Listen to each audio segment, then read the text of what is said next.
At 62 years old, Julian Lennon stunned the world with 5 words: "I utterly hated her."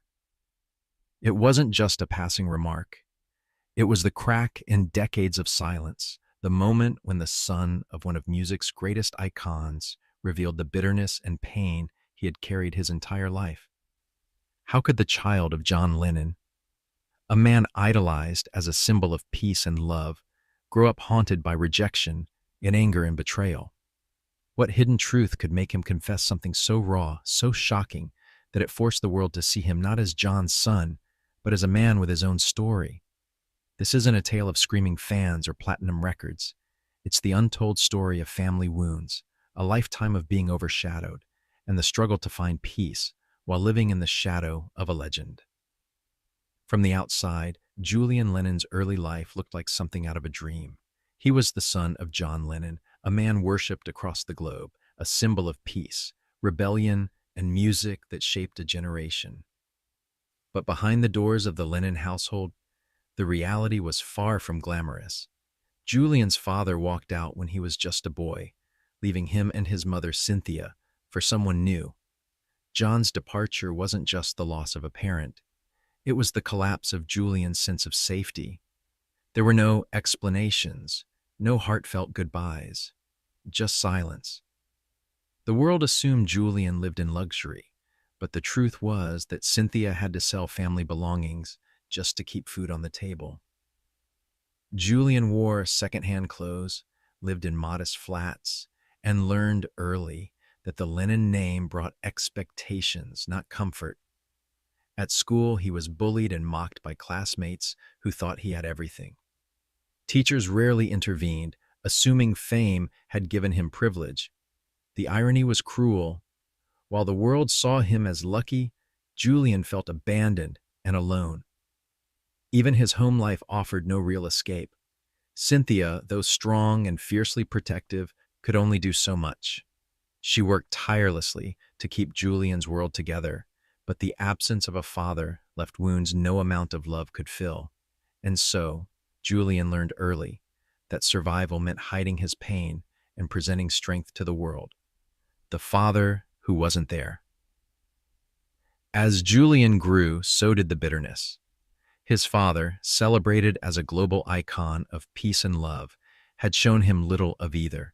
He watched from the sidelines as John embraced his younger half-brother Sean, showering him with affection that Julian never received. Rumors swirled that John once referred to Julian as a mistake, while Sean was said to have been born out of love. Whether exaggerated or not, those words cut deep, creating wounds that never healed. Every poster, every song, every fan who worshipped his father reminded Julian of what he didn't have: a father's love. He longed for real connection, a conversation, guidance, or even just a hug. But each encounter with John was awkward, forced, or fleeting. The guitar lessons, the occasional kind word, always faded into silence. Julian eventually built walls to protect himself, layers of disappointment forming armor around a young boy who had learned that he couldn't expect much from his father. And yet deep inside, there was always a flicker of hope. A hope that one day his father would notice, that one day he would be proud of him. That fragile hope made the rejection even harder to bear. The sudden loss. And then came the day that changed everything. News spread across the world that John Lennon had been killed in a violent attack. Fans across the globe mourned their hero with candles, vigils, and endless tributes. But for Julian, the grief was different. He had spoken to his father just days before, feeling a rare flicker of warmth, a faint possibility of reconciliation. In a moment, that hope was gone forever. There was no funeral for him to attend, no chance to say goodbye. Yoko Ono announced there would be no public mourning, urging the world to honor John's dream of peace instead. Julian was left with nothing but unfinished conversations and regret. While millions cried for the legend, Julian cried for the father he never truly had. The loss wasn't just emotional. It reshaped the rest of his life. Every interview, every reminder of the Beatles, every fan who asked about his father, became a constant reopening of the wound. His father was no longer someone he could try to reach. He had become a myth, untouchable, and that left Julian stuck with only questions and a void that would never be filled. The will and the war. With Yoko, the ultimate betrayal came with the reading of John's will. Nearly everything, the estate, the legacy, the music, was left to Yoko Ono and Sean. Julian received almost nothing. To the public, it might have looked like a financial slight, but for Julian, it was about something deeper: recognition, identity, and belonging. The message was clear. He wasn't part of the story. He launched a grueling legal battle to claim some of what he felt was rightfully his. For years, headlines painted him as greedy, a son chasing his father's fortune. But those who understood knew it wasn't about the money. It was about reclaiming his place in history, about not being erased from the Lennon legacy. The tension with Yoko Ono became legendary. Public appearances were stiff, filled with forced smiles and cold stares. For nearly 2 decades, every encounter was a reminder that she controlled everything: the estate, the music, the myth of John Lennon himself. In Julian's eyes, she wasn't just a stepmother. She was the gatekeeper of his father's memory and a constant reminder of what he had lost. The strain wore him down. Each courtroom fight, each negotiation was not just about legalities. It was about reopening wounds, about being reminded over and over that he was the son on the outside looking in. Even when settlements were reached, no sum of money could heal the years of rejection or rewrite the truth of how little his father had left him. Finding peace through his brother. But time has a way of softening sharp edges. Eventually, Julian realized that anger alone couldn't bring him peace. And while his relationship with Yoko remained strained, his bond with Sean grew into something unexpected and healing. As adults, Julian and Sean began to share experiences, stories, and even music. For Julian, Sean's kindness helped dissolve years of jealousy and bitterness. They weren't rivals anymore. They were brothers, bound by the same loss, trying to find meaning in a name that carried both power and pain.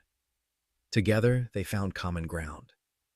Watching old footage, laughing about shared memories, and choosing to see each other as family helped Julian understand that holding on to hate would only keep him trapped. That connection became one of the most important anchors in Julian's life. It didn't erase the past, but it gave him something to hold on to. Proof that even in fractured families, bonds can form in unexpected ways. Breaking free and building his own identity.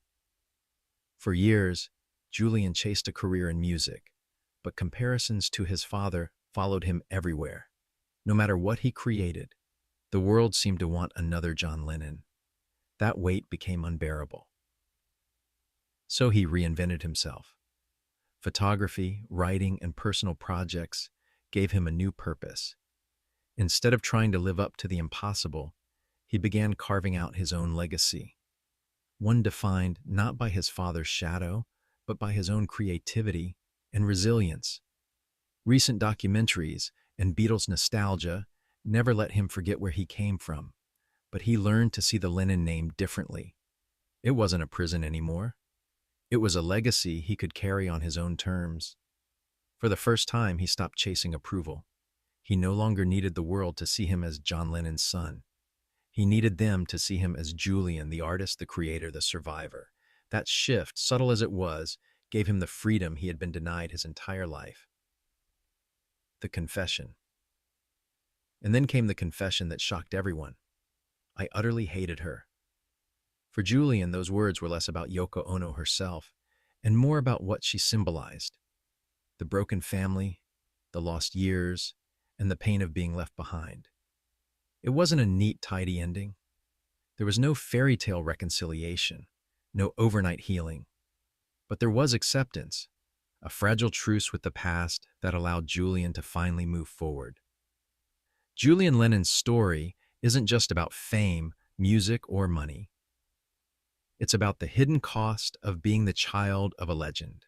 His life is a reminder that behind every iconic figure, there are real families with real struggles, often untold, often painful. His journey shows us that forgiveness isn't always possible, and healing doesn't always mean perfect peace, but it does mean survival. It means choosing not to let the past dictate the future. And in that way, Julian Lennon has written his own story, not just as John Lennon's son, but as a man who found strength in honesty, creativity, and resilience. If you found this story powerful, don't forget to hit that like button, drop a comment with your thoughts, and subscribe for more untold stories of legends and the secrets behind their lives. Your support helps us keep bringing these hidden histories to light.